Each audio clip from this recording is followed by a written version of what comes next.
Vrhunski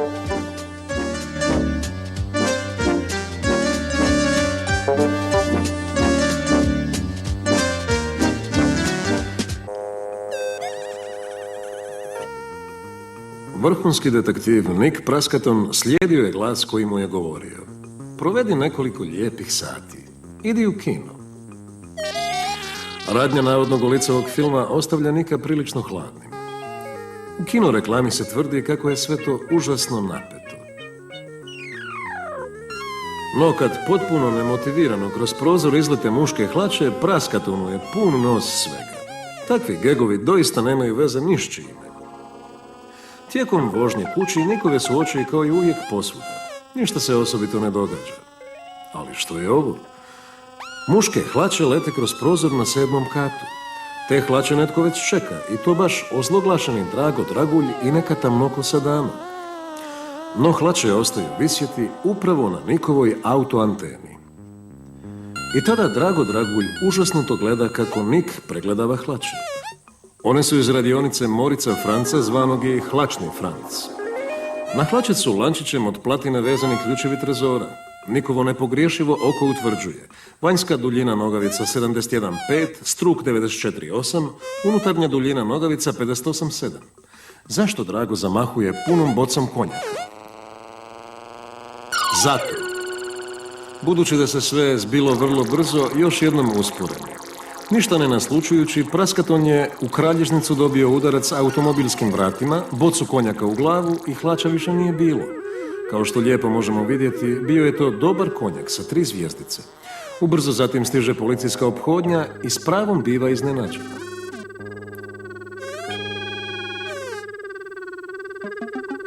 Čuvar reda zapahnut je isparavanjima s visokom koncentracijom konjaka. Drago Dragulj iz sigurne udaljenosti promatra kako Niku oduzimaju ključeve auta. Policajac dakako ne vjeruje ni riječ Nikovoj priči o letećim hlačama i iz auta doletjeloj boci konjaka koja je završila na njegove glavi. Policajci još nikada nisu čuli tako smiješan izgovor. Drago Dragulj nestaje bestraga. A kamo trči Nik? Do prve telefonske govornice kako bi nazvao Hlačnog Franca. No u imeniku nedostaje baš stranica od flank do Franc. Nik od Franca želi saznati komu pripadaju hlače, jer ključevi trezora upravo bi u ovom trenutku mogli biti iskorišteni za provalu. Nik gubi dragocjeno vrijeme, no napokon nalazi govornicu koja radi. Krojač Hlačni Franc upravo sanja kako uzima mjeru za hlače kraljici Silviji. Nik ga trgne iz tog sna i želi saznati koja mušterija ima vanjsku duljinu nogavica 71,5 i unutarnju duljinu nogavica 58,7. To su mjere draguljara Tina Talmija. Talmijeva vrlo otmjena trgovina nalazi se u Draguljnoj ulici, usred poslovnog središta, a iznad njega na 7. katu ima privatan stan. Nik želi što prije otići k njemu, no ovaj kamion treba ga spriječiti da ne dođe na mjesto događaja. Koncentrirajući svu svoju snagu, Nik uspijeva otvoriti vrata. Vozač to zapaža i kreće unatrag. Nik napreže i posljednji mali mišić, ne popušta, ali zato popušta telefonska govornica. Prestrašeni vozač odlazi punim gasom. Nik kombinira. Kamion ide na mjesto događaja i sada mu se čitav slučaj čini prilično crnim. Talmi vjerojatno bez hlača leži u svom stanu, a njegove hlače s ključem vise na opljačkanom trezoru.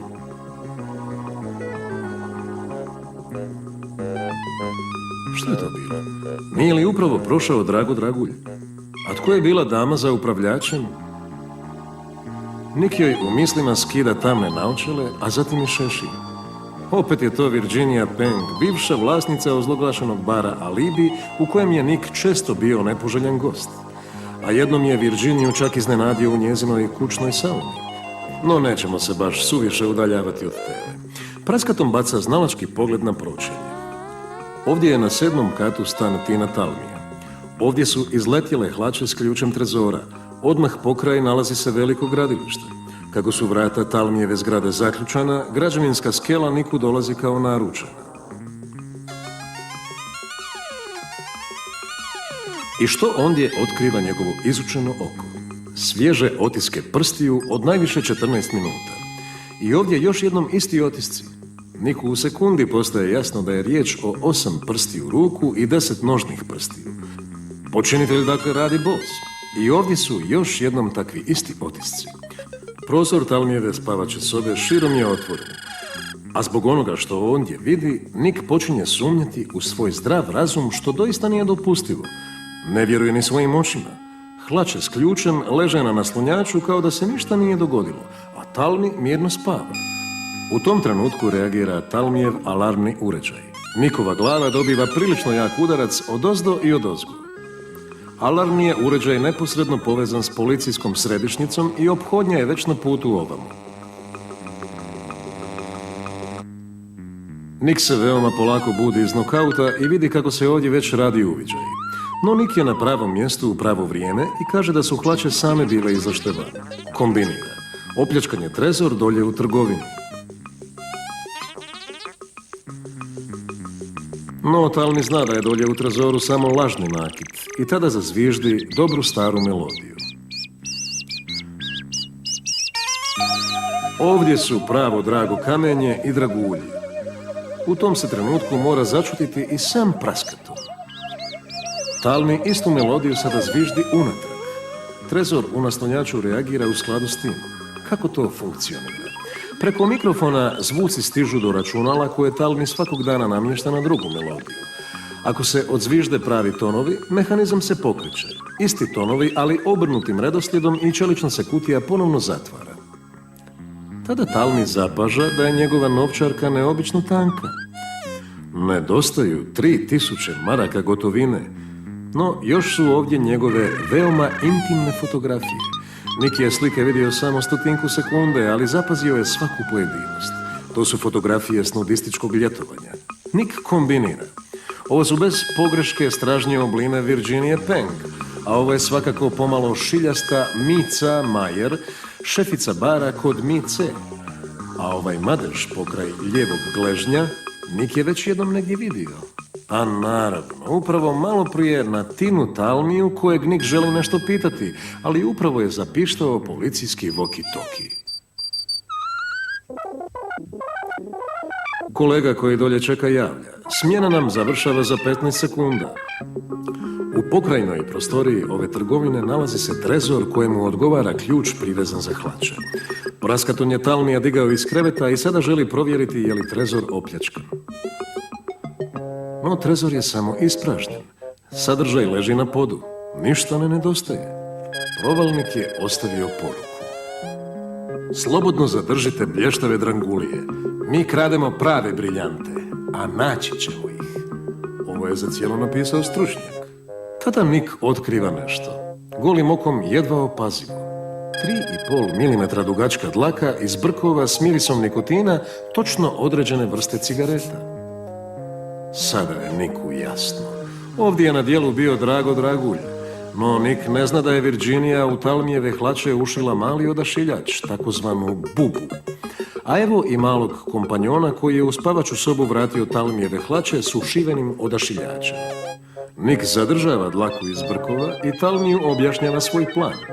Hlače pozorno slušaju. Isto tako i Drago Dragulj i Virginija.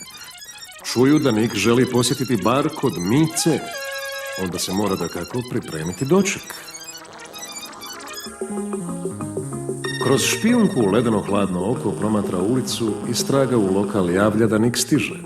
Svi su pripravni za doček. Mica Majer, njemačko-kineska mješanka, Drago Dragulj i njegov jednojajčani blizanac Mic Max i Virginia Peng, koja je praskatonu zadala već mnogo muka. Nik instinktivno osjeća da njegov dolazak ovamo nije neočekivan. Mica mu nudi da sjedne na barski stolac, ali Nik već poznaje taj stolac i njegovu profinjenu mehaniku koju je Mica već jednom uspješno primijenila na Niku. Stoga radije sjeda k Virginiji koja odjednom tvrdi kako se stol klima.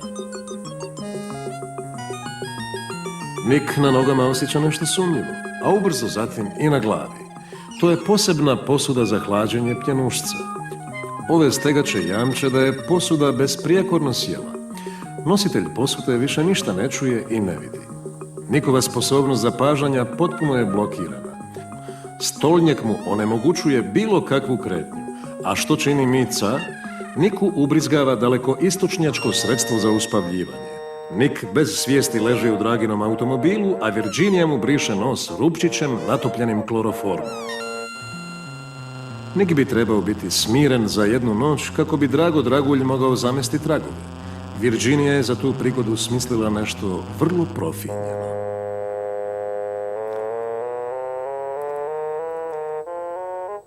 Noćni recepcionar Grand Hotela upravo sanja kako mu naftni šejk ostavlja napojnicu od $10.000. Drago ga budi iz lijepog sna i kaže kako je praskaton pijan ko zemlja ležao pred hotelom i po svaku cijenu treba sobu. Nikova pasivna ruka dokazuje da je još onesviješten. Recepcionar je veliki praskatonov obožavatelj. Virginiji daje ključ sobe sa zbrojem znamenaka 7, što je Nikov sretan broj. Virginia doprema vrhunskog detektiva do sobe broj 52 poput komada prtljage. Ali Drago Dragulj ostaje dolje u predvorju. Što je sad to? Tko to dolazi? Teksaška milijarderka Barbara Birbottle, zvana i briljant Papsi, sa svoja 2 tjelesna čuvara. Ona je na posve zakonit način pod zemlju strpala svojih 6 super bogatih muževa.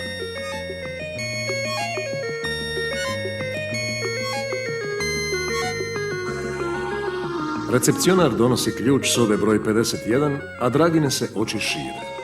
Jedino što vidi jest Barbarin nakit neprocijenjive vrijednosti. Tjelesni je čuvar Dragin nekadašnji kompanjon Teo Trezor, s kojim je zajedno često bio izvan zakona. Teo je u međuvremenu postao pošten i odmah se prisjeća svojih sadašnjih obveza. On ne može u Bapsinoj blizini otrpjeti kradljivca Dragulja. U sobi broj 52 Virginia je u krevet strpala omamljenog Nika. Pod pokrivačem stvari uopće ne izgledaju dobro. Filmski nam trik prikazuje da je Virginia svezala Nika ručnicima iz kupaonice. Zaključava Nika i tada se začuju teški koraci. Recepcionar je Teu Trezoru savjetovao da Dragu Dragulja stavi pokraj praskatona. Savjet nije loš. To je apsolutno sigurno mjesto. Sada nokautirani Drago mirno spava pokraj svoga protivnika. Tjelesni čuvari gospođe Birbottle, koja je u susjednoj sobi, čuvaju stražu. A kamo ide Virginia? Teo i njegov tjelesni potčuvar čuvaju Barbarin san, ali prije svega njezina nakit. Kako polako sviće dan, tako tjelesni čuvari padaju u san.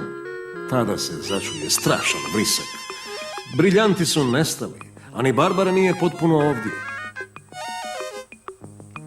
Vrisak budi i Nika. Čudi se kako se našao zavezan u nepoznatom krevetu, a još k tome pokraj njega leži i Drago Dragulj.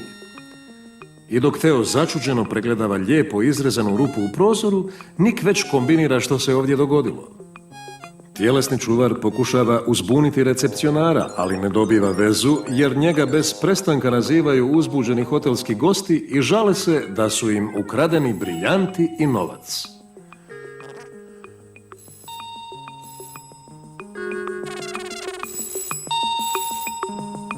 Za to vrijeme Nik kombinira brzinom munje. Rupa je visoka točno 27,3 i široka točno 20,4 cm. Tuda ni u kom slučaju ne može proći čovjek. Možda poslovično kradljiva svraka? Ili kradljivi vrtni patuljak? Ili je lopov možda imao specijalni ribički štap s hvataljkom na daljinsko upravljanje? A ima li možda na prozorskoj dašci otisaka? Dakako. Evo nekoliko otisaka. No njih može zapaziti samo Nik. Otisci 8 prstiju ruke i 10 nožnih prstiju. Isti otisci kakve je praskaton otkrio na građevinskoj skeli pred stanom draguljara Tina Talmija. Tada se Barbara osvijesti. Nik je pita je li što god vidjela. Da, rep, ovako dugačak. Tada Nik doživi prosvjetljenje. Dragin je kompanjon dresirani majmun. Evo ukratko i ostatka priče. Mica i Virginia sjede s majmunom na doručku kad odjekne: ruke gore, gdje su briljanti? Evo ih. Sada se damama bave policajci. A što je s majmunom? Gospođa Birbottle obožava životinje i posvaja ga. A kolika je praskatonova nagrada? To će ostati tajnom zbog porezne uprave.